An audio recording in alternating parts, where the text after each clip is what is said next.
Bumaba ng 2 piso kada kilo ang presyo ng bigas sa Lipa City Public Market. Ang detalye sa report ni Denise Abante. Nakakabawi na raw sa kita ang tindera ng bigas na si Joy sa halos ilang buwang mahinang bentahan dahil sa mataas na presyo nito. Pagpasok daw kasi ng linggong ito, bumaba ng 2 piso ang presyo ng mabibiling bigas sa Lipa City Public Market. Bagay na labis ikinatutuwa ng mga tindera at mamimili. Mas okay po yung bintahan dahil mas bumabalik na po yung mga suki dahil bumaba po yung presyo ng bigas. Ay unlike po sa dati na napakamahal, karamihan ang binibili lang per kilo. Ngayon, kaya na po ulit nilang bumili ng per kaban.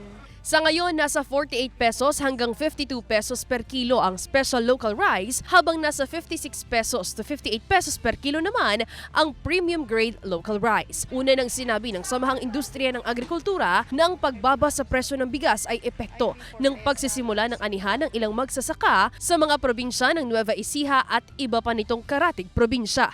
So, nag-start na ng harvest. So, may pagbaba na presyo dahil bumaba konti yung sa palay. Pero yung presyong 24, okay pa naman yung mga farmers dahil fresh harvest. No?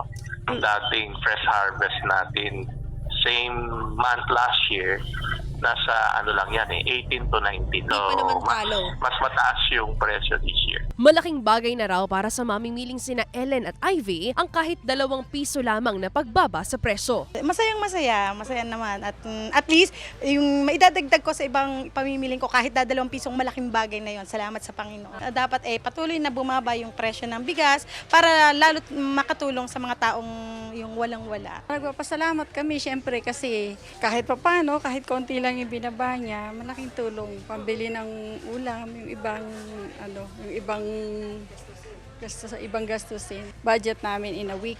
Kaya kahit mahal, sige kakagat kami. Pero ngayon, bumaba ng konti. Sana, kung pwede, kung kaya ng government. Para mas marami mabibili dun sa budget. Ayon naman sa Sinag, nakadepende pa rin sa pagbaba at pagtaas ng farm gate price ng bigas ang posibleng paggalaw din sa presyo nito. Nag-stabilize yung price sa 24 pesos. Farm gate, hindi pa natin alam yung susunod kung paano ang pagbili. No? So far yung 24, so may pagbababa ng 2 pesos. Pero sa ngayon, chinecheck pa namin kung yung farm gate mag-stabilize sa 24 or bumaba ng 23 pesos. Titignan natin by next week kung paano ang buying price ng farm gate price. Kasama si J. Armanjares, Denise Abante, Balitang Southern, Tagalog.